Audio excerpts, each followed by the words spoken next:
And welcome to this introduction to change management, just to make sure that you're in the right place. The purpose of this session is to provide you with a comprehensive overview of what change management is and the strategies we use to effectively manage and support organizational change. So you'll get a really good, solid introduction into, well, what do we mean by change management? What do we mean by supporting people? And what do individuals get from this activity that we do? Before we jump into it, just a little bit about me, because I believe in humanizing ourselves, even when we are at work. Shock horror. My name is Nisi Ozipu. I'm a wife, a mum, a sister, friend, and founder of Growth Hut, so the platform that is providing you with this walkthrough. And I have over 10 years experience leading complex change in a variety of sectors, so financial, government, consultancy, charity. And my specialism is in helping leaders and organizations navigate a variety of change that's happening at the same time. So while I do support in the more simple changes, so say, for example, there's an organization, I don't know, upgrading their software. So you know how your phone might do upgrade. There are change managers and teams that sit behind that. And whilst I enjoy that, I get my true joy from when everything is changing at one time. So when they're changing processes, when they're changing systems, when they are mixing up how their teams are put together, that's where I really thrive. And my ambition is to make sure that the changes that they make don't just look good on paper, that they drive the real change in individuals and teams' lives that they hope. So that's where I get my joy. In terms of certification, because I know some people are into that kind of thing, I am certified in APMG, Change Management Foundation and Practitioner. I do have my certificate in organizational design and also in neuro-linguistic programming. So understanding how the words that we use affect our thinking and our doing. So that's a little bit about me. Let me walk you through, just break down a bit more how this session will run. So there will be a break. If this runs more than an hour, there'll be a break. If not, you're just going to have to bear with me. I think we can all sit for an hour. Let me know if not. So first of all, in terms of understanding change management, we're going to learn its importance and its role in organizational success. Then we're going to look through some frameworks and some tools. So there are set and structured methodologies that change managers will use to, number one, just give that scaffolding and support and predictability to their process. So it's also about equipping the teams and the leaders that you're supporting, helping them to understand, okay, this is the process that we're going on to support you with the change. So we're going to look at a couple of those models. We're also going to look at the tools that change managers use. So there are certain documents that are kind of standard best practice, i.e., doing an impact assessment. So looking at the way things are done now versus how they'll be done in the future, and then doing a bit of a gap analysis, doing a readiness assessment. So what it says on the tin, checking how prepared people are for the change. So there's a couple of tools that I'll walk you through as well. And then we're going to look at applying change management. So how do you take everything that I've talked you through, so the frameworks and the tools, and how do those work in real time? And then I'm going to close by talking through a case study that we're going to look at in our next session.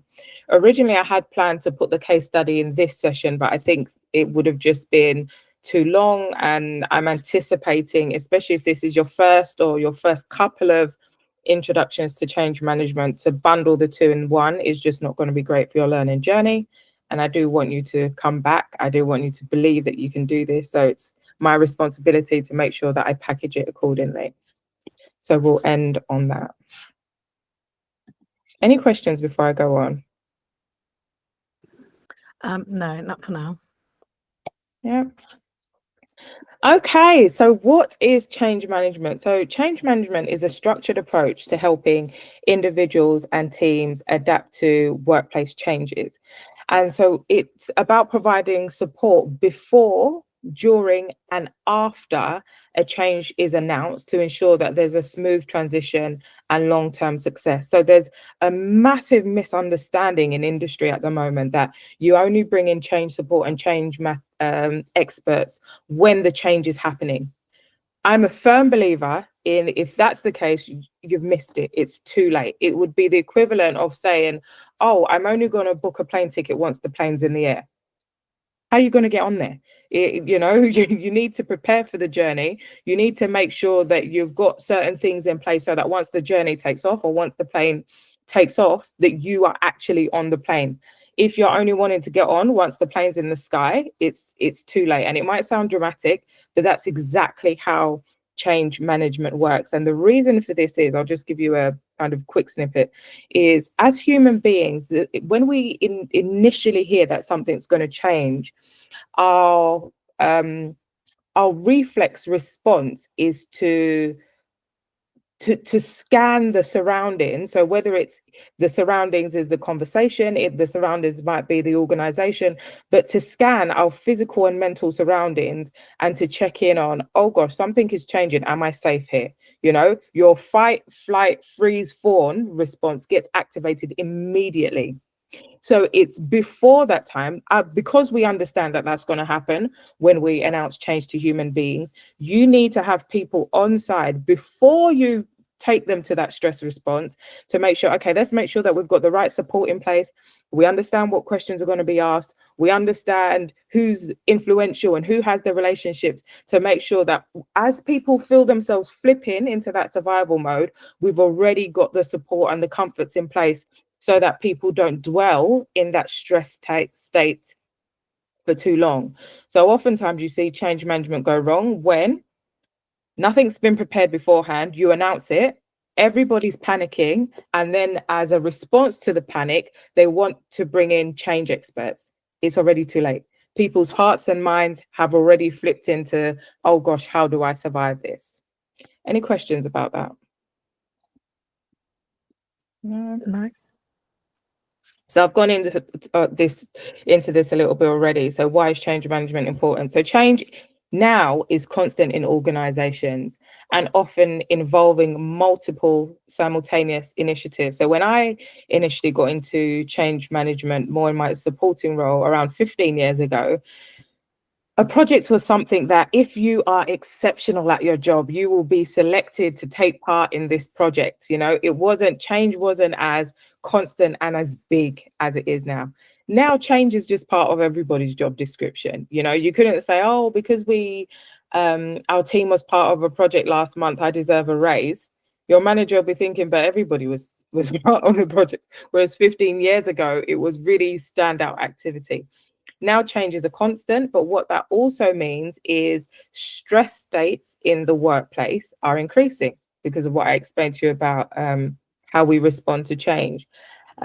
What that means is, instead of just accepting that, oh, okay, so people are now just going to be more on edge a bit more because we're constantly going through change. No, at the Growth Hut, we are on a mission to create workplaces where people can thrive even during change, just because we know change is a constant now. So how do we create the environment where even with all this change going on, people can keep their peace, which also means that they can think clearly and that they can efficiently contribute and co-create in the delivery of whatever that change might be. So effective management ensures successful outcomes for both the individuals and the organization. Because one thing that I didn't mention earlier is when we are in that stress state, it's very hard to activate the thinking part of our brain, because your brain is focused on survival. So it's like moment to moment, we're very kind of tunnel vision. And we know that when we are going through change in the organization, that's when your manager will be encouraging you, what creative ideas do you have? How can we approach this? You're not going to be able to access those creative ideas if and that's the global we, change experts and change community, haven't worked with your leaders to make sure that we've created that environment where you can thrive. So that's why change management is so important. Without it, it's impossible to get the best from ourselves and from everybody else.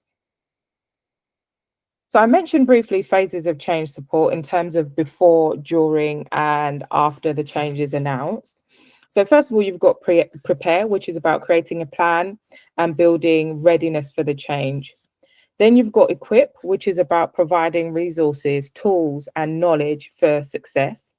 And then you've got the ongoing guidance. So let's take a system go live, for example. Once that system has gone live, it's making sure you've got the ongoing support to ensure that people are thriving in that environment, but also to make sure that you've got the right mechanisms for rewarding success, for limiting bad behaviors. It's about how do we build a structure that maintains this change that we've introduced. So these are the different phases of change support. We also have different levels of change. So these will be happening simultaneously. You've got the individual going through change, so you and I, which is the emotional, mental, and physical support needed to build confidence and capability. And then you've got the corporate level of change. So that's about aligning your change initiatives with organizational goals and ensuring there's cohesion. You might hear people refer to the golden thread. So what that means is your individual goals, your team goals, the overall department goals, the strategic goals, they are all aligned. You should never be in a situation, and this is our role as change managers, to encourage leaders to make sure that this doesn't happen, where you've got team members saying, oh, okay, I get we need to put in a new system, but I don't get how that relates to our 5-year plan. If that's the case, something is broken. Any questions? No? Okay. No. Great. So now we're going to look at our change frameworks. And there's a couple that I have for you. And I'll just say what framework you decide to use is very much dependent on the atmosphere of the organization. Sometimes it's down to personal preference, also the personalities that you have in the organization. So your role as a change manager is to constantly be reading the room and understanding, okay, so what's the best way that I can support these people? These frameworks and these models are a guide. They'll give you insights into how to best prepare people, but you don't have to stick to them exactly. More often than not, you'll find yourself using a number of these different frameworks to support change in the organization. So first of all, and in no particular order. So I haven't kind of gone with, I love the scarf models. That's gone first. I've just kind of bunged them in the slides. I don't know when. So first of all, you've got the scarf model. And this was a framework designed by a neuroscientist called David Rock to understand influence and social behavior in a work or in group context. So it highlights 5 domains that influence our social interactions and our responses to perceived threats and rewards. So remember at the beginning of this session, I was talking about when change is announced, our threat responses are triggered. So this model is grounded in the neurosciences of that and emphasizes how the factors named on the left, so status, certainty, autonomy, relatedness, fairness, how these factors impact collaboration. Oh,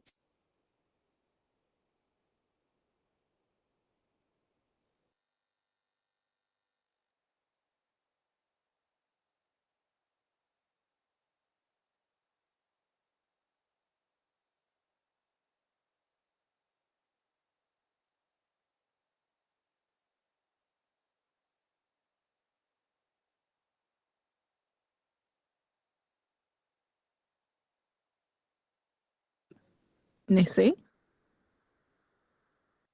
Hello?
Hi, Dami. You still there? Hi. Yeah, I am. Don't know what happened.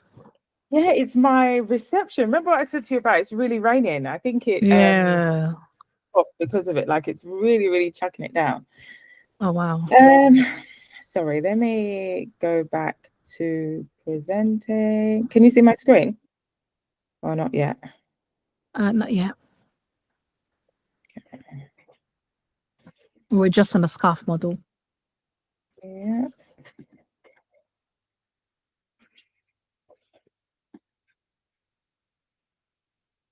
Hi. I haven't decided if I'm going to edit this out or not. But anyway, if I don't edit it out, you would have heard me mention rain before. It's really chucking it down, and I think my connection dropped. But let's get back to the scarf model.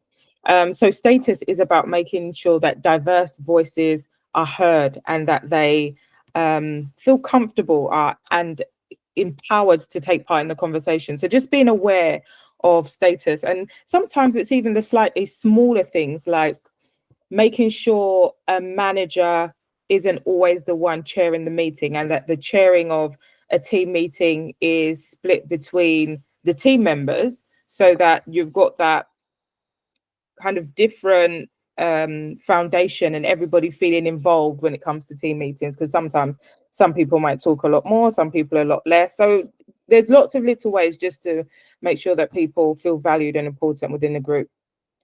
Then you've got certainty. So this is a need for clarity and predictability.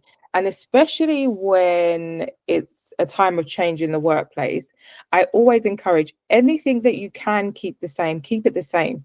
This is not the time for just changing things up because you can, because remember the context, because there's this wider context of change. Any little thing that you do is being scrutinized. So as much as possible, you want to make people feel comfortable in the predictability of certain routines.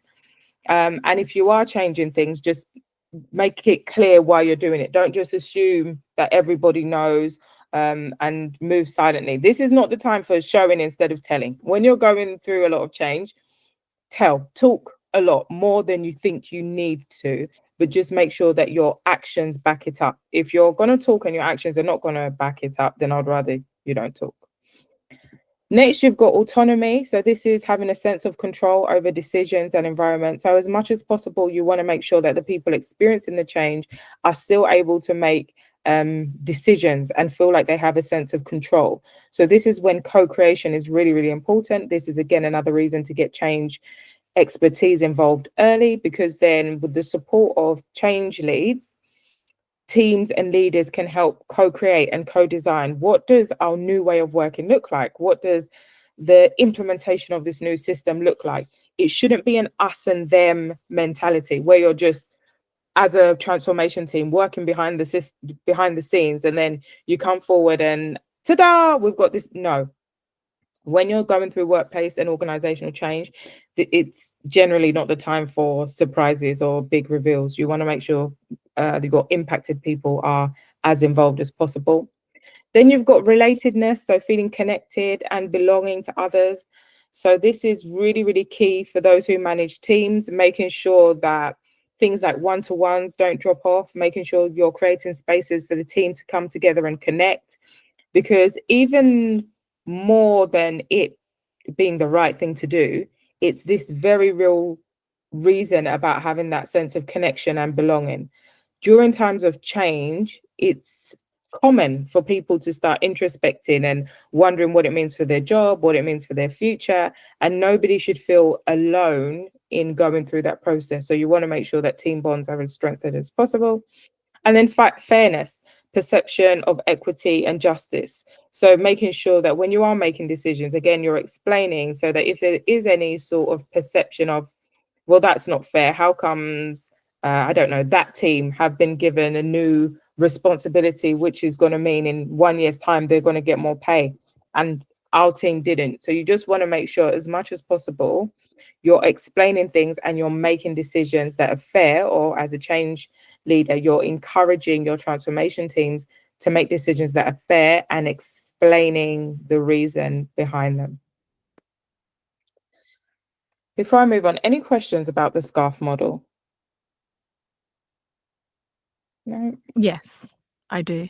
Yeah, go With on. the SCARF model, when you're going into the business, is this what a change manager also shows to the management team so that they can emulate it to their staff?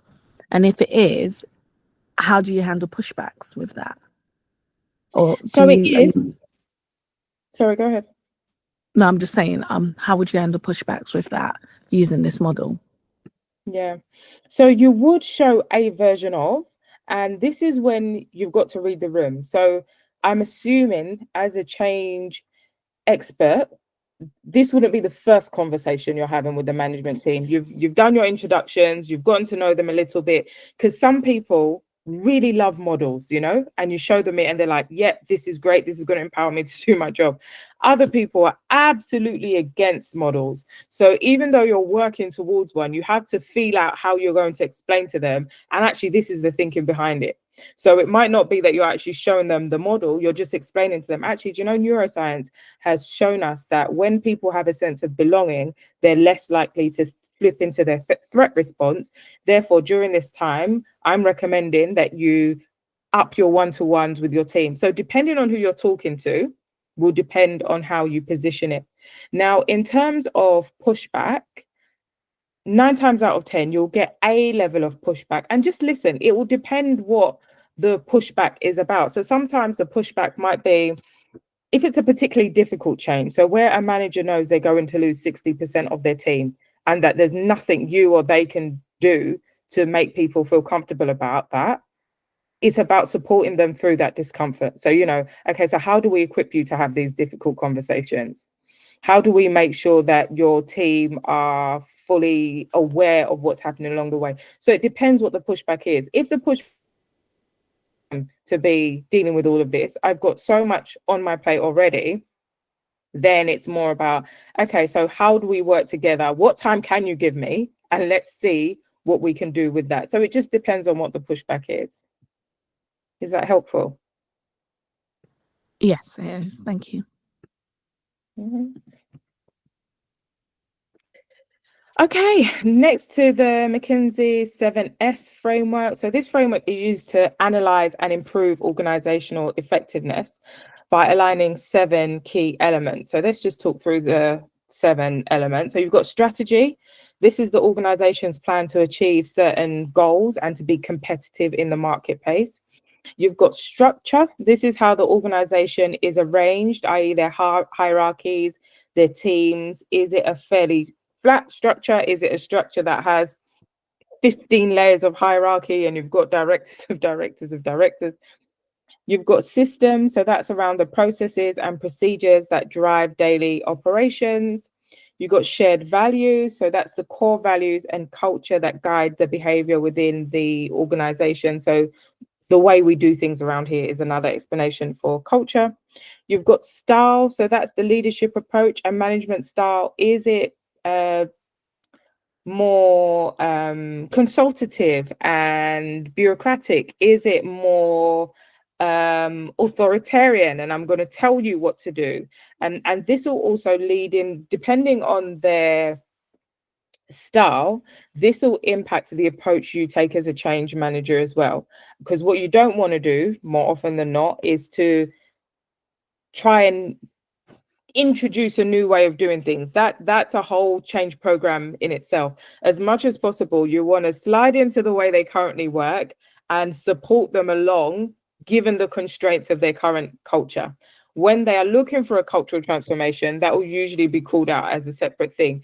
And I know some people might want to push back on me against that. You'll find change managers are in two very strong camps for this. So some will say, no, of course, this is the time to do culture change. I'm more of the opinion, there's enough change going on. Let's just get them through that, build the relationship, and then we can work on the culture change after. You've got staff, so that's workforce capabilities and people management. Then you've got finally skills, which is about organizational and employee competency. So the difference between the two, the way I like to think of it is staff is who do you currently have now and what's their skill set? Skill set is, yes, what's the current level of capability, but also what's the future skill set that we're going to need? Where are the gaps? Are we going to need more people who are able to effectively lead change? Whereas at the moment now, all we have is kind of task managers. So it's looking at the difference between the two and how you prepare the organization. So the purpose of the 7S framework is that all elements of the organization should be aligned and work harmoniously to achieve strategic goals, especially during times of change and transformation. So you want to make sure that your strategy, your structure, your systems, and so on, they all stack up. For example, you can't have a leadership style and approach that is very, I'm going to tell you what to do, parent-child relationship, but yet your values are, we treat everybody as adults and respect diverse opinions. Clearly you don't, because your leadership style doesn't support that. So it's just making sure across the piece that everything is aligned. And when you're making changes, that you're not knocking one of these 7 factors out. Any questions about that? No. Okay. Then you've got Kotter's 8-step model. So Kotter's 8-step model is a framework for successfully implementing organizational change by focusing on leadership and employee engagement. Now, the purpose of the model is to guide organizations through complex change processes by creating urgency. So, a burning bridge. Oh my gosh, we have to do this now because of X, Y, and Z. And then getting people to come together because of it. So, we are all facing this challenge. Let's come together. How do we face it? And therefore creating sustainable long-term transformation. So if we look through the 8 steps, so you've got first, create the urgency. Second, form your powerful coalition. Third is develop a vision and strategy. So, let's write down, let's commit to what it is that we're going to do to solve this challenge that has been identified. Communicate that vision, so sharing it more widely. And then empower broad-based action. So that's about removing barriers and providing resources to enable progress. Generating short-term wins. So you want to encourage people and build momentum on the journey. So let's share those short-term wins to therefore, number 7, sustain your acceleration. Like, oh, wow, we've managed to achieve all of this. Let's keep going. And then finally, number 8, to anchor the changes in culture. So how do we prepare our leaders? What do our HR policies look like? What does the team structure look like to make sure that we're able to maintain this change? So essentially everything that we discussed in the 7S model on the previous slide, making sure that all of those are aligned to anchor the changes in culture. So the outcome is it offers a clear roadmap for sustained momentum and results. And it is quite full on, belt and braces. Kotter's is a famous framework that has been around in change management for some time, and you'll still see a lot of organizations relying upon this. Any questions about that? No. Yeah. Okay, so next we've got Bridges transitions model. So Bridges transition model focuses on the emotional and psychological transitions people experience during change rather than the change itself. So up until this point, we've been very focused on the change itself. What are the processes? What are the values? What's the culture? What's the strategy? This is very much focused on, okay, now let's strip it back. Let's look at the individuals. And so the model helps leaders manage the human side of change by addressing emotions and guiding people through each phase and reducing resistance. So resistance is any pushback that you get on the change. And there's a lot of information that we can get from resistance if you listen. So resistance has a bit of a bad reputation as, oh, the resistors are the people just trying to disrupt the change. No, these are people who are giving us information in terms of why the change might not be sustainable, why the change might not be healthy, why the change might have gaps. So, but you have to listen to that resistance. So the model outlines 3 phases. Number 1, which is the ending, the losing, the letting go. So people need to let go of their old ways and habits. This may involve fear, resistance, as I mentioned, which you need to listen into, and uncertainty. So it's letting go of your norms, stepping outside of the comfort zone. Then you've got the neutral zone, which is a transitional period where the old is gone, but the new is not fully established. So it's often marked by confusion, experimentation, and exploration. Then finally, you've got the new beginning. So this is when people have come to a sense of acceptance and commitment to the new ways. There's increased energy, there's clarity, there's sense of purpose.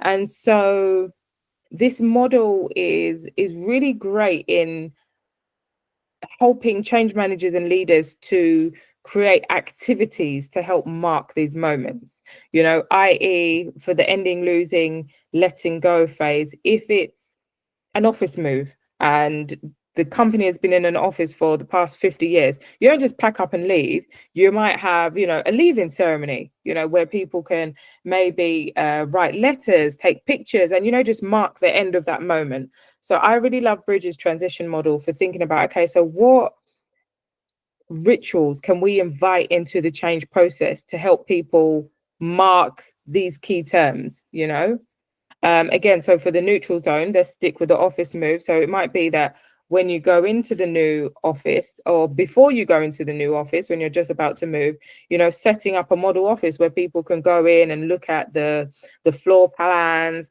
maybe feed into the new menus that will be in the canteen, and, feel through some of that confusion and the icky feelings that we have when we're not where we were, but we're not quite where we're going, And then for the new beginnings, again, you might have a welcome ceremony at the new office. You might give people the opportunity to say a few words about life experiences that they had in the old office and what they're looking forward to in the new office. So just giving people that opportunity to mark those moments and recognizing that change, especially organizational change, really does impact us profoundly personally. Any questions about that? No, thank you. Next, you've got Lewin's change management model, which is another 3-state model. And again, it's a simple framework for understanding and implementing organizational change through 3 key phases. And the purpose of it is to provide a structured approach for managing the change of the change within people through transitions and reinforcing new behaviors. So it's very much, in my opinion, it's very much like the Bridges model, just slightly different focus in terms of the reinforcing of behaviors. So you've got unfreeze, which is about preparing the organization for change by challenging the status quo. So status quo is the way we do things around here, and creating awareness of the need to change.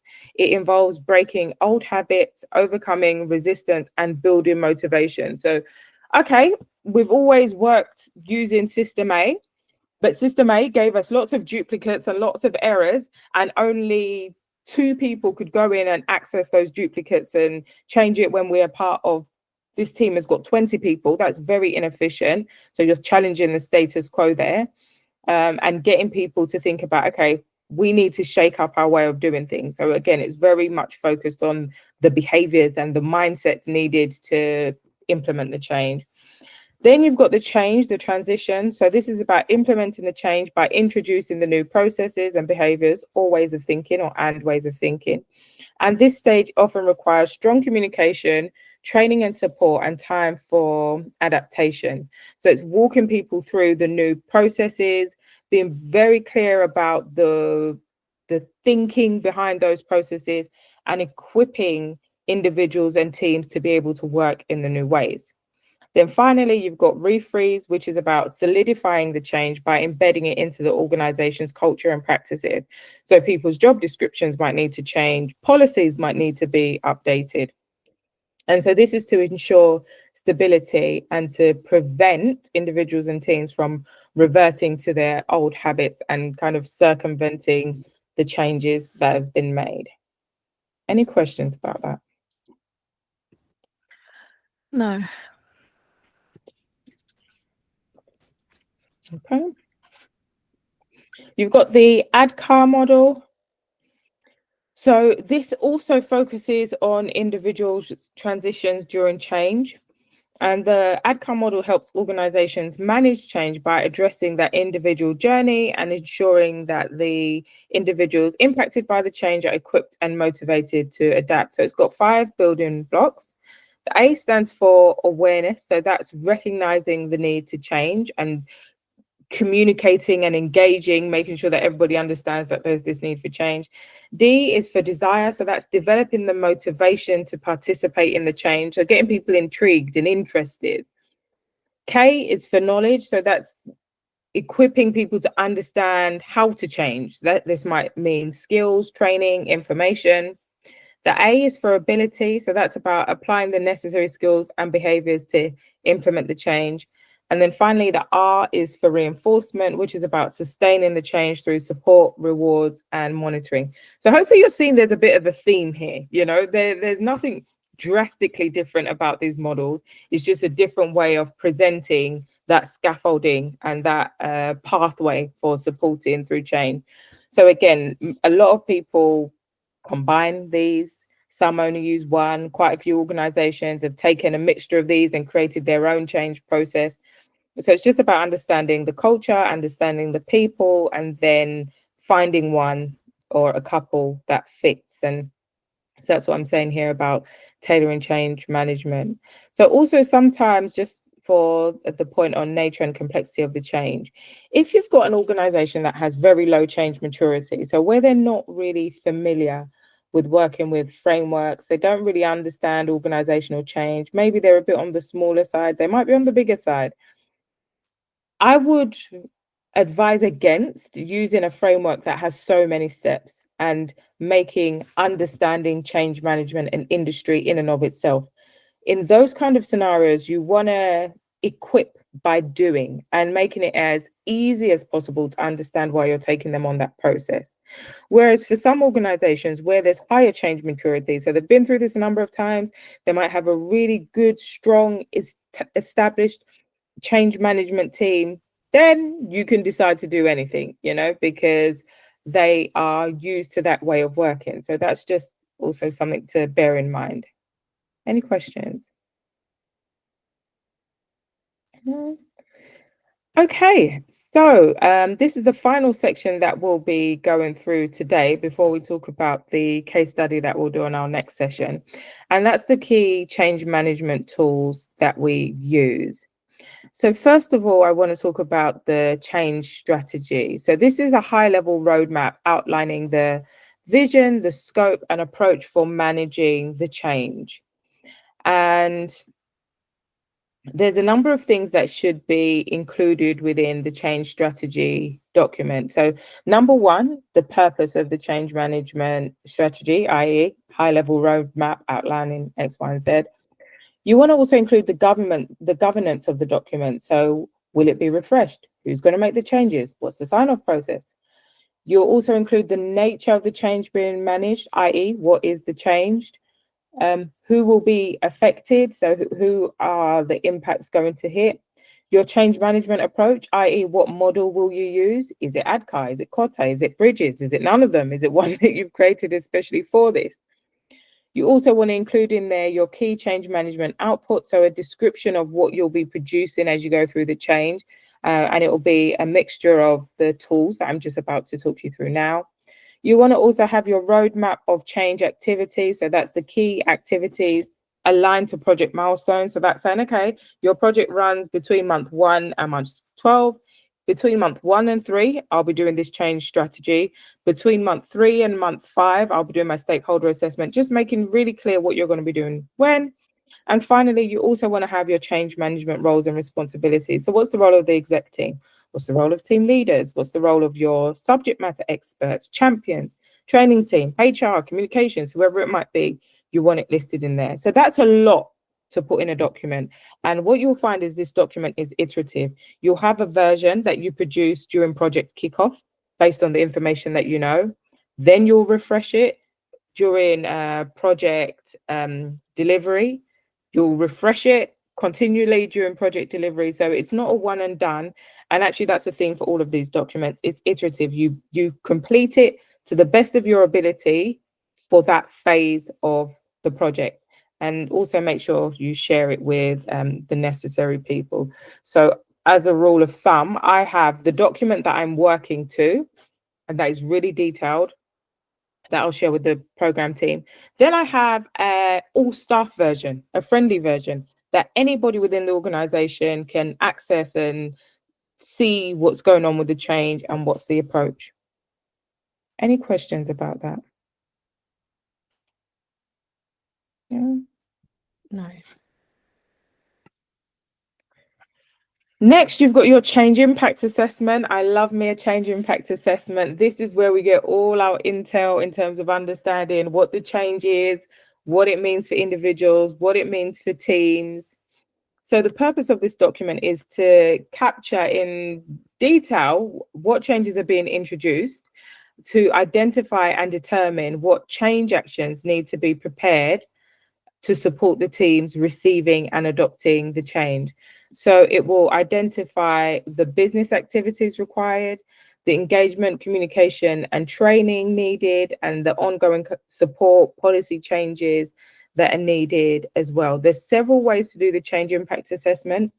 The super detailed one is usually in some sort of spreadsheet or system where you have process maps, and for each step of the process map, you've got a line in your change impact assessment detailing what that step in the process, what it means for the various impacted people. Then you've got the more summary version, which I've got on the screen here, where you summarize what it means for people, process, and so on for specific teams. So depending on what the change is, also depending on how much time you have, sometimes I'm brought into a change 1 month before they are planning to make the change. And so there's simply not the time to do that kind of line by line. So there's a number of factors that will impact what change, what format your change impact assessment will take.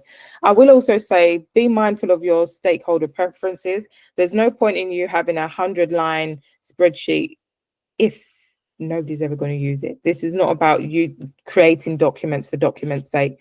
Make sure that there's value. Any questions about that? No. Okay, next you've got your stakeholder assessment. So this is to analyze key individuals or groups affected by or influencing the change. So a stakeholder is a person or group impacted directly and or indirectly by a change. So your stakeholder assessment needs to make clear who is impacted, but also who isn't impacted and to what extent. So there's different ways to map stakeholders. There's impact and influence, there's power and proximity. So you'll work with your subject matter experts and with your leaders to agree what's the most efficient way of mapping your stakeholders. But essentially, what your stakeholder assessment needs to tell you is, where does power and influence fall within this organization? And how do I use that information to make sure that people are strategically positioned to drive this change as smoothly as possible? That's what your stakeholder assessment needs to be able to answer. Any questions about that? No? Okay. Next, you've got your change plan. So that's a detailed action plan for delivering and managing the change. So this is talking to your timelines, your milestones, your responsibilities and progress measures. So you've got an outline there. It can't say enough. This should be mapped to your project plan. This is not something that you just do in isolation and reveal to your project manager or program director. You want to make sure that the activities are aligned to what's happening within the project. So what I mean by that is, during the discovery phase of the project, so that's when the project team are understanding, well, what's the needs of the business? What do they want to get from this change? It's at that time that you should also be doing your stakeholder assessments, finding out who has the power, how do decisions get made here, and so on. At the same time, you wouldn't do your business readiness assessment necessarily then, because the business they haven't articulated what they want yet. But as soon as they've articulated what they want, you want to start working with them to understand, okay, and so what would we need in place to make sure that you're ready? So just make sure that your activities are aligned to what's happening within the project. Any questions? No.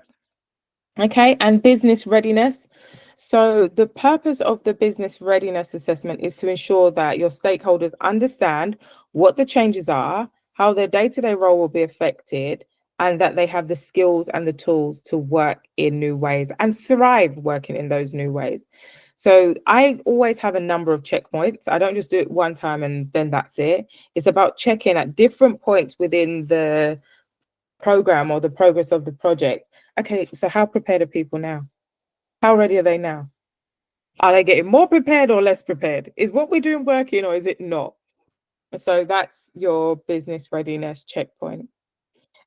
2 points that I would say it's probably quite key to do them is number one, when the high level changes are shared in your kickoff meeting. So when you're doing a change impact assessment playback, so that's when you've had your sessions with your impacted stakeholders. They've told you, look, these are the impacts. This is what we think is happening. So once you've gone through that process, you stop and say, okay, and so how prepared are you to deliver on these changes? And chances are they'll say, no, we're not prepared at all. We need this training, we need that, and that's fine. It's about gathering that intel and then you check in again. You give them all that they asked for. You check in again. Okay, so are you ready now? And then you see what they say and see if you need to amend your approach based on that. Any questions? No.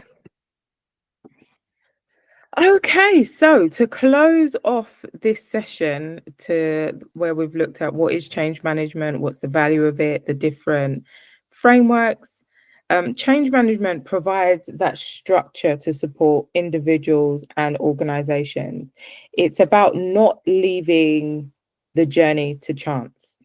You want to make sure as much as possible you have prepared and you've supported and you've checked in with the people who are supposed to be receiving the change. One of the myths is also that change management is common sense, like, oh, well, of course, if we're going to deliver a project, we're going to think about the people. Yeah, you will. But to what extent? Just dumping training on people and sending an email at the beginning and an email at the end is not good enough. We need to create environments where people can thrive. And that thriving needs to be during the duration of the change. It's also about having a sense of humility, because to not engage your organization on a change is incredibly arrogant. What you're saying is, I know everything. I have no blind spots. I don't need help from you. I don't know anybody who can confidently say that within an organization. Organizations are not built off the backs of one person. It's teams and getting the insights and input from those diverse teams.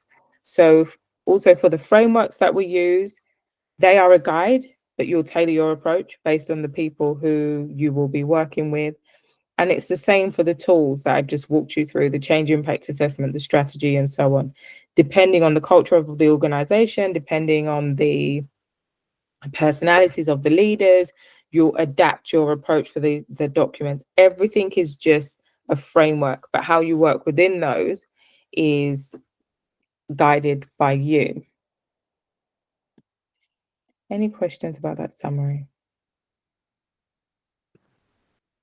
So with the frameworks, and obviously you have to look at the organization, but how do you know which one to use when you come into an organization? If you think, I know you can mix them all together, but how do you make those decisions? So it comes with experience. When I first started in change management, Kotter was the framework that everybody referred to. 15 years in, ADKAR, more often than not, is the framework that is used. So as a go-to, usually I'll go in with ADKAR in my mind. I won't talk to anybody about it, because also, with these frameworks, I forgot to say this, nobody really cares other than you and the people who are in change. But it's not like you'll have a leader, really, it's never ever happened to me, where a leader has said, oh, I can see you're using ADKAR here. I would have thought you would have used Bridges. Nobody. So to a certain extent, you need to also think, which one is going to give me the most confidence to talk about this change and to guide people through the change. So say, for example, it's a new type of change, something that's really, really technical, and you're going to have to spend a lot of time getting your head around that technical knowledge. And you know that for this technical team, they don't even want you there, let alone to start talking through different change frameworks. You might say, actually, you know, because they're quite technical, I think McKinsey 7S speaks more to them, because in its approach, the 7S model is quite technical as well. And there's a specific call out around systems. So that's something that I can use to get their buy-in and to get them to respect the model a bit. Whereas in other organizations, say, for example, and this is me massively generalizing, it's not to say that every tech person doesn't care about change, again, massive generalizations. So you just have to go in and feel through it. But have a read of these different frameworks and just see which one you like. So I have a personal preference for ADKAR, and 9 times out of 10, I go into an organization, in my mind, I'm thinking, okay, I'll use ADKAR. And I'll stick with that unless something in the organization tells me to use something else. Just because I've now built a tool suite, I can speak very clearly and confidently and in a way that is accessible about ADKAR. It's easy for me to explain. I haven't found that with the other models. So just see what works for you. Read, research. We'll do the case study in our next session, and then you'll be able to kind of see which one is just a fit for you and your personality. Okay. And also regarding the stakeholders and building relationships with them. So once you get into a company, you need to build a relationship with your stakeholders. What if the stakeholders also don't want the change to happen? Have you ever had like a situation where you've had to push through with the stakeholders, and how do you manage that? Yes. You have it all the time. And that's why building the relationships is so, so important, because even if they don't like the change, if they like you, at least then they'll listen. Now, if they don't like you and they don't like the change, I can't give you any advice. And usually what happens in those instances is the change manager will get swapped out, because there's just a clash of personality. But it's about understanding. The reason why building that relationship is so important is because it's about understanding, getting them to reveal why is it they don't like the change. It might be that the change is really inefficient and it's going to make things worse for them. In that case, don't just like ignore that and have all these communications and events where you're talking about, oh, this change is great. It's about acknowledging. So going back to bridges, do you know what? You're going to have to mourn an efficient way of doing things, because this change is going to make things difficult for you. However, let's create some time to think about what you're going to gain from this process. You know, so building that relationship is key, so that you can have those really open and honest conversations about why is it that they're pushing back. Sometimes they might also just be pushing back because they don't have enough time. And that's all it is. I've had that a number of times where they're not necessarily turning up to meetings. When they're turning up to meetings, they're switched off. And it's just because they don't have enough time. And again, then it's about you adapting your approach to make sure that when they are there, how do you work with them to ensure that their input is as efficient and beneficial as it can be. So yeah, just focus on building the relationship, and everything else will fall into place. It's just like, you know, with your really close friends, even if they're in a really bad mood and they come out with you, you know how to handle them. Whereas if they were in a really bad mood and they came out with me, chances are I'll just be stonewalled. So building those relationships is really, really important. Thank you. Yeah. Okay. Finally, this is just a bit of information on me for those who want to check in, get more information. On my LinkedIn, I have tons and tons of articles and guides on how to do a change impact assessment, what questions you should ask, what a good impact assessment looks like, what a bad change strategy looks like, what healthy change looks like, what toxic workplace change looks like. There's so much on there. And that's the same for my TikTok as well. So go and check those out.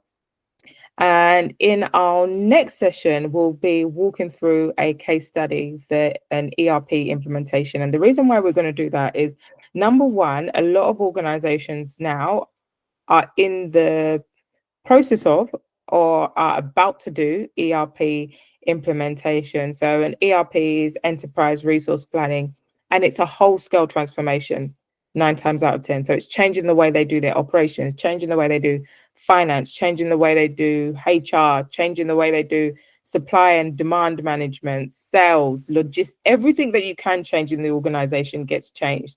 So I think that's a really good, meaty example to get into. So what I would ask that you do ahead of that session is just to do some research on what ERPs are. Because if you don't have that as a basic kind of foundation, you'll struggle with the case study. So go and have a look at what is an ERP, who are the leading ERP providers, and what are the current changes that people face with ERP implementations. And then we will meet again for the next session. Thank you.